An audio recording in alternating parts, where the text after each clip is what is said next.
হজরত wise Carney রহমতুল্লাহ এক অদৃশ্য সাহাবীর অদ্বিতীয় জীবনকথা।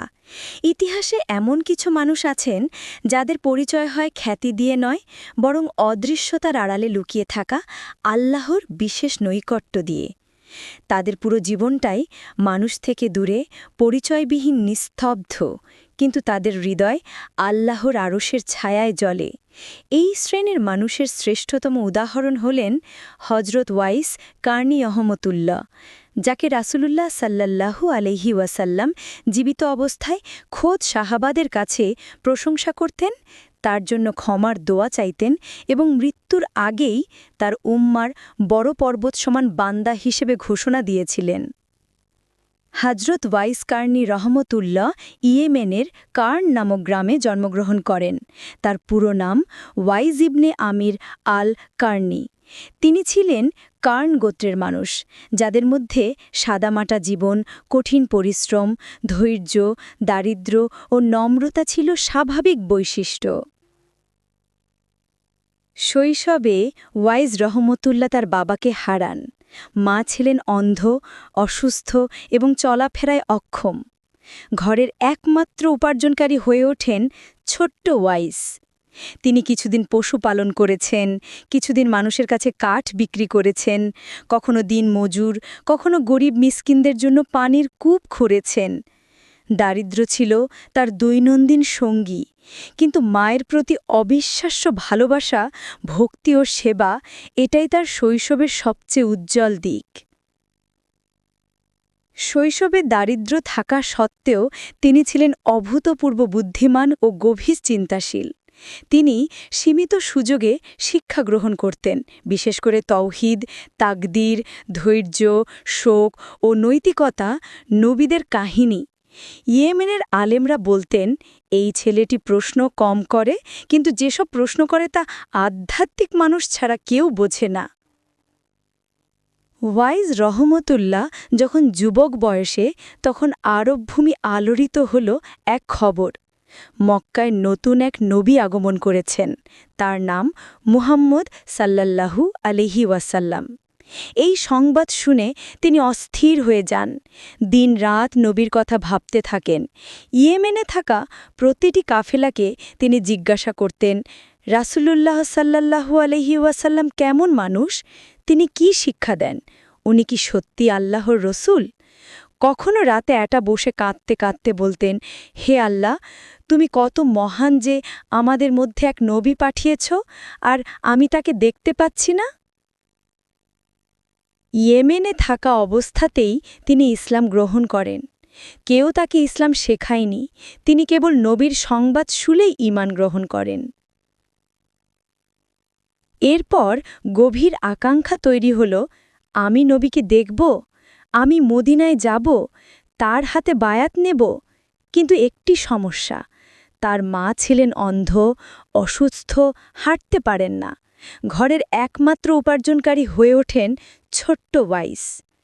ওয়াইজ রহমতুল্লাহ মায়ের কাছে গিয়ে বললেন, মা, আমি নবীকে দেখতে যেতে চাই।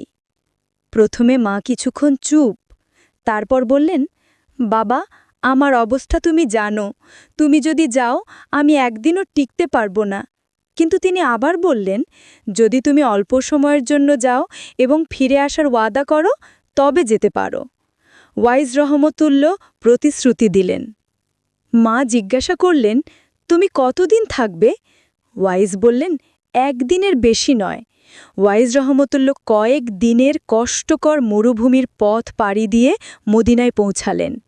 মদিনায় পৌঁছে তিনি প্রথম প্রশ্ন করলেন, আল্লাহর রাসূল কোথায়?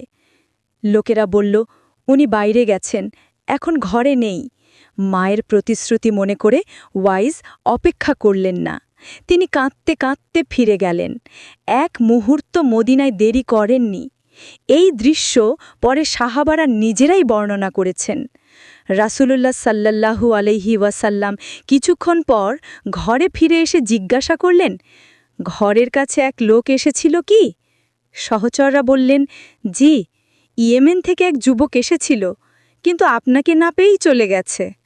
রাসূলুল্লাহ উত্তেজিত হয়ে বললেন, সে ওয়াইস কার্নি, ইয়েমেনের এক মহান যুবক, তার দোয়া কবুল হয়, তার আমল ফিরিশতারা দেখে বিস্মিত হয়। সহচররা অবাক হয়ে গেলেন। এরপর রাসূলুল্লাহ ঘোষণা দিলেন, যেই ওয়াইসের সাথে সাক্ষাৎ পাবে সে আমার পক্ষ থেকে তার কাছে ক্ষমা চাইবে। আরও বললেন, তার মা আছে অসহায়, সে মায়ের প্রতি এমন সেবা করেছে যে আল্লাহ তাকে তার প্রিয় বান্দা বানিয়েছে। এটি ইসলামের ইতিহাসের একমাত্র ঘটনা। একজন সাহাবী নন, কিন্তু সাহাবীদের শ্রেষ্ঠদের মধ্যেও সবচেয়ে সম্মানিত। রাসূলুল্লাহ সাহাবীদের তার পরিচয় জানিয়ে দিলেন। উনি গরিব, উনি সাদামাটা পোশাক পরেন, শরীরে কুষ্ঠর দাগ ছিল, পরে তা সম্পূর্ণ সেরে যায়। তার চেহারায় নূর, সহজ সরলতা, উনি মানুষের ভিড় পছন্দ করেন না। রাসূলুল্লাহ বললেন, ওয়াইসকে দেখলে তাকে সালাম দিবে, আমার সালামও পৌঁছে দেবে, যা ইসলামের ইতিহাসের জন্য একটি বিশাল মর্যাদা। মা প্রতিশ্রুতি দিয়েছিলেন, একদিনের বেশি দেরি করা যাবে না। ওয়াইজ রহমতুল্লাহ সেই প্রতিশ্রুতি পুরোপুরি পালন করেন। মা তাকে দেখে কাঁদতে থাকেন, বলেন, বাবা, তুমি রাসূলকে দেখলে? তিনি মাথা নিচু করে বলেন, না মা, আমি পাইনি। মা চুপ হয়ে গেলেন। তারপর আল্লাহর কাছে দোয়া করলেন, হে আল্লাহ, আমার এই ছেলে শুধু আমার কথা রাখতে গিয়ে নবীকে পায়নি, তুমি তাকে এত উঁচু মর্যাদা দাও যাতে আসমানের ফিরিস্তারা তাকিয়ে থাকে। এই দোয়া পৃথিবীর ইতিহাসে সবচেয়ে গ্রহণযোগ্য দোয়ার একটি। যখন তার বয়স ৩০-এর কাছাকাছি, তখন তিনি সম্পূর্ণভাবে আল্লাহর ইবাদতে ডুবে গেলেন। তার ইবাদতের বৈশিষ্ট্য ছিল, রাতের গভীরে তিনি এভাবে কাঁদতেন যে প্রতিবেশীরা ভাবতেন, এ কি আগুন লেগেছে না কেউ শোক করছে। বেশিরভাগ দিনই তিনি রোজা রাখতেন, শুধু মায়ের সেবায় প্রয়োজন হলে রোজা ছাড়তেন। তিনি বলতেন, মানুষের প্রশংসা আত্মাকে ধ্বংস করে দেয়। জুনাইদ বাগদাদি রহমতুল্লাহ তারপরে তাকে তাসাউবের সূর্য বলেছেন। ওয়াইজ রহমতুল্লাহ প্রচুর কারামত প্রদর্শন করেছেন, কিন্তু তিনি চাননি মানুষ এটা জানুক। সবচেয়ে বিখ্যাত ঘটনা, আকাশে আগুনের মতো আলো নেমে তার গৃহ আলোকিত হওয়া।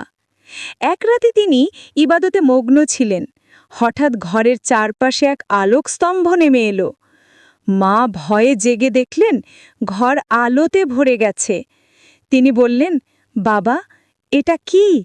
ওয়াইজ বললেন, মা, এগুলো আল্লাহর ফিরিশতারা, তারা আমাদের ইবাদত দেখতে এসেছে। মা কাঁদতে কাঁদতে বললেন, বাবা, তুমি আমাকে পৃথিবীর সবচেয়ে সম্মানিত মা বানালে। যুবক বয়সে তার শরীর কুষ্ঠরোগে আক্রান্ত হয়েছিল, চেহারায় দাগ ছিল, শরীরে ব্যথা ছিল, কিন্তু তিনি বলতেন, এটাই আল্লাহর পরীক্ষা। এক রাতে তিনি গভীর তাহাজ্জুদে কান্না করতে করতে বললেন, হে আল্লাহ, তুমি চাইলে শিফা দাও। পরদিন সকালে তার পুরো শরীর সুস্থ হয়ে গেল, শুধু একটি দাগ রেখে। রাসূলুল্লাহ সেই দাগের কথাই বলেছিলেন। রাসূলুল্লাহ মৃত্যুর পরে হজরত উমর রাদিয়াল্লাহু আনহু প্রতি বছর হজে গিয়ে জিজ্ঞাসা করতেন, ইয়েমেনের কাফেলায় ওয়াইস আছে কি? বছরের পর বছর কেটে গেল, ওয়াইসকে পাওয়া গেল না। অবশেষে একবার দেখা মিলল। ধুলো মাখা, গরিব পোশাক পরা এক যুবক, হাঁটায় লজ্জা, কথায় নরম। উমর রাদিয়াল্লাহু আনহু তার কাছে গিয়ে বললেন, তোমার নাম ওয়াইস ইবনে আমির? তিনি মাথা নিচু করে বললেন, জি। উমর রাদিয়াল্লাহু আনহু তার হাত ধরে কাঁদতে লাগলেন, রাসূলুল্লাহ তোমার কথা বলেছেন, তোমার জন্য দোয়া চেয়েছেন। ওয়াইস শুনেই মাটিতে লুটিয়ে পড়লেন। তিনি কাঁদতে কাঁদতে বললেন, আমি তো এক গরিব মানুষ, আমাকে কেন খুঁজছেন? উমর রাদিয়াল্লাহু আনহু বললেন, আমার জন্য ক্ষমা চাইবে, এটা রাসূলের আদেশ। ওয়াইজ রহমতুল্লাহ চরম লজ্জায় ভেঙে পড়লেন। তিনি বললেন, আমার দোয়া কোনো কিছু নয়। উমর রাদিয়াল্লাহু আনহু বললেন, না, তুমি আল্লাহর নিকটবর্তী বান্দা। অবশেষে ওয়াইজ দোয়া করলেন। উমর রাদিয়াল্লাহু আনহুর চোখে পানি। আলী রাদিয়াল্লাহু আনহু বললেন, তুমি ঔলিয়ার মধ্যে ঔলিয়া। হযরত ওয়াইস কার্নি রহমতুল্লাহ সাধারণত তার কারামত প্রকাশ করতে চাইতেন না। তিনি বলতেন, কারামত ইলাজ নয়, ঈমানের পরীক্ষা। তবে ইতিহাসে তার অনেক কারামত মানুষের কাছে প্রকাশ পেয়েছে। এখানে সবচেয়ে বিখ্যাতগুলো বর্ণনা করা হলো। অনেক সময় রাতে তিনি এত কেঁদে তাহাজ্জুদ পড়তেন যে প্রতিবেশীরা ভাবতেন নিশ্চয়ই এই ঘরে আগুন লেগেছে, কিন্তু বাইরে কোনো শব্দ যেত না। আল্লাহ তার কান্নাকে মানুষের কানে নীরব রেখেছিলেন। ফিরিস্তারা শুধু তার কান্না শুনতেন। একবার এক যুবক গোপনে তার ইবাদতের আওয়াজ শুনতে চাইল। যেই সে দরজা খুলল, ঘরের ভিতর যেন বজ্রপাতের মতো শব্দ। যুবক ভয়ে অচেতন হয়ে পড়ে। ওয়াইজ বললেন, এ শব্দ তোমার জন্য নয়, আল্লাহ আমাকে মানুষের চোখ থেকে আড়ালেই রেখেছেন। এক গ্রীষ্মে লোকেরা দেখল ওয়াইস কার্নি রৌদ্রের মধ্যে দাঁড়িয়ে আছেন, কোনো ছায়া নেই, মাথায় কিছু নেই। সূর্যের তাপ যেন আগুন ঝরাচ্ছে। একজন এসে বলল, আপনি ভিতরে যান, সূর্য খুব গরম। তিনি বললেন, আমি সূর্যের তাপ থেকে পালানোর জন্য দাঁড়াইনি, আমি আমার নফসকে শিক্ষা দিচ্ছি। জাহান্নামের আগুন সূর্যের চেয়ে ৭০ গুণ তীব্র। তারপর তিনি দাঁড়িয়ে দাঁড়িয়েই পুরো কুরআন শেষ করেন। একবার তার বাড়িতে খাবার ছিল না বললেই চলে।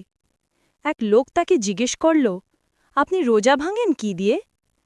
ওয়াইস রহমাতিল্লাহ বললেন, আজ ৩ দিন হল কেবল খেজুরের বিচি পেয়েছি। লোকটা অবাক হয়ে দেখল, খালি মাটির পাত্রে কয়েকটি বিচি, আর কিছুই নেই। ইয়েমেনে একবার খরা পড়ল। মানুষ আল্লাহর কাছে দোয়া চেয়ে ব্যর্থ হল। এক যুবক বলল, চলো ওয়াইস কার্নির কাছে যাই। ওয়াইস রহমতুল্লাহ বললেন, আমি কোনো ওয়ালি নই, আমি কেবল একজন গরিব বান্দা। তারা অনুরোধ করল। ওয়াইস রহমতুল্লাহ আকাশের দিকে তাকিয়ে বললেন, হে আল্লাহ, আমার মা ক্ষুধায় কষ্ট পাচ্ছেন, তুমি বৃষ্টি পাঠাও। এমন দোয়া করতেই আকাশ কালো হয়ে বৃষ্টি শুরু। লোকেরা চিৎকার করে বলল, এটাই আল্লাহর ওলির নিদর্শন। ওয়াইস রহমাতুল্লাহ দ্রুত চলে গেলেন। তিনি প্রচার পছন্দ করতেন না। তিনি বলতেন, মানুষের দৃষ্টি পেলে আমল ছাই হয়ে যায়, লুকিয়ে ইবাদত করাই আমার শান্তি। একবার তাকে জিজ্ঞেস করা হল, আপনি দুনিয়ার কোন জিনিসকে ভয় করেন? তিনি বললেন, মানুষের প্রশংসা। ওয়াইস রহমাতুল্লাহর শিষ্যরা বলেন, তিনি কখনো পেট ভরে খাননি, কখনো কারো উপকার প্রকাশ করেননি, কখনো মানুষের সামনে কান্না করেননি, কখনো নিজের কেরামত কাউকে জানাননি। তার বিখ্যাত উক্তি, যে আল্লাহকে খুঁজে পেয়েছে সে দুনিয়ার ভিড় সহ্য করতে পারে না। তিনি সবচেয়ে বেশি উজলা মানে নিঃসঙ্গতা অবলম্বন করেছেন। তিনি বলতেন, দুনিয়ার সাথে বেশি সম্পর্ক মানে হৃদয়ের মৃত্যু। তার জামা ছিল ছেঁড়া, পেট বেঁধে রাখা ছিল দড়ি দিয়ে। তিনি বলতেন, জামা ভালো হলে মানুষ বাড়তি সম্মান দেয়, আমি সেটাই চাই না। উমর রাদিয়াল্লাহু আনহা ও আলী রাদিয়াল্লাহু আনহা যখন তার সাথে দেখা করেন, তারা দুজনেই কাঁদছিলেন। উমর রাদিয়াল্লাহু আনহা বললেন, ওয়াইস, তোমার দোয়া আমার জন্য করো, রাসূল সাল্লাল্লাহু আলাইহি ওয়াসাল্লাম আমাকে তাই বলেছেন। ওয়াইস রহমাতুল্লাহ বিস্ময় মাথা নিচু করে বললেন, আমার দোয়া কিভাবে গ্রহণযোগ্য হয়? উমর রাদিয়াল্লাহু আনহা বললেন, রাসূল সাল্লাল্লাহু আলাইহি ওয়াসাল্লাম বলেছেন, ওয়াইসের দোয়ায় পর্বতের সমান পাপও মাফ হয়ে যাবে। উমর রাদিয়াল্লাহু আনহা বললেন, আমি তোমাকে কিছু ধনসম্পদ দেব। ওয়াইস রহমাতুল্লাহ কেঁদে বললেন, আমার কাছে আল্লাহ আছে, আর কিছু লাগবে না। তারপর দ্রুত ভিড় ছেড়ে চলে গেলেন। উমর রাদিয়াল্লাহু আনহা বললেন, এই ব্যক্তি যদি ইয়েমেনে থাকতেন তবে আমি তার জন্য খাজানা দিতাম। হজরত উমর রাদিয়াল্লাহু আনহা বললেন, আল্লাহর আরশের নিচে যেসব মানুষ থাকবে, ওয়াইস তাদের একজন। ওয়াইস রহমতুল্লাহ সাধারণত যুদ্ধ এড়িয়ে চলতেন, তবে যখন উম্মা বিপদে পড়ত তিনি নিঃশব্দে যুদ্ধ করতেন। ইতিহাসে পাওয়া যায়, সিফরিন যুদ্ধে এক অজানা যুদ্ধ রাতের অন্ধকারে শত্রুর সারি ভেঙে ফেলত। মানুষ বলত, অদ্ভুত, এই লোকের আঘাত যেন বজ্রপাত। পরে জানা যায় তিনি ছিলেন ওয়াইস কার্নি রহমাতুল্লাহ। তিনি বলতেন, আমি যুদ্ধযোদ্ধা নই, আমি ন্যায় অন্যায়ের ফয়সালার মুহূর্তে আল্লাহর সাহায্যকারী। সিফরিন যুদ্ধের শেষ রাতে ওয়াইস রহমাতুল্লাহ বললেন, আজ আমার পৃথিবীর শেষ রজনী। তিনি দোয়া করলেন, হে আল্লাহ, আমি চাই আমি যেন তোর পথে মারা যাই। যুদ্ধের সময় একটি বর্ষা সরাসরি তার বুকে ঢুকে যায়। তিনি হাসলেন, চোখ বুজে আল্লাহর নামে বললেন, মা, তোমার আমানত আজ আমি আল্লাহর কাছে ফিরিয়ে দিলাম। এই বলে তিনি শহীদ হন। লোকেরা তার লাশ ঘিরে কাঁদছিল। একসময় ঘন ধূলিঝড় এসে তার দেহ ঢেকে ফেলল। মানুষ কিছুই দেখতে পেল না। ঝড় থামলে দেখা গেল ওয়াইসের দেহ নেই। লোকেরা বলল, ফেরেশতারা তাকে নিয়ে গেছে, যেমন নবীদের নেওয়া হয়। অন্য বর্ণনায় আছে, লোকেরা যখন তার দাফনস্থল খুঁজতে গেল, কোনো কবরই পাওয়া গেল না। অনেকে বলেছে, তিনি আল্লাহর কাছে এত প্রিয় ছিলেন যে তার দেহ দুনিয়ায় রাখা হয়নি। আধ্যাত্মিক মানুষরা বলেন, তিনি ছিলেন ওয়াইসি পদ্ধতির প্রতিষ্ঠাতা। ওয়াইসি মানে শিক্ষককে সামনে না পেয়ে হৃদয় থেকে ইলম পাওয়া। বেশিরভাগ বাদশাহ ওলি আউলিয়া তার প্রতি শ্রদ্ধাশীল ছিল। তার নাম উচ্চারণ করলে রহমত নামে। সুফিরা বলেন, যে ওয়াইসের নাম নিয়ে দোয়া করে তার দোয়া দ্রুত কবুল হয়।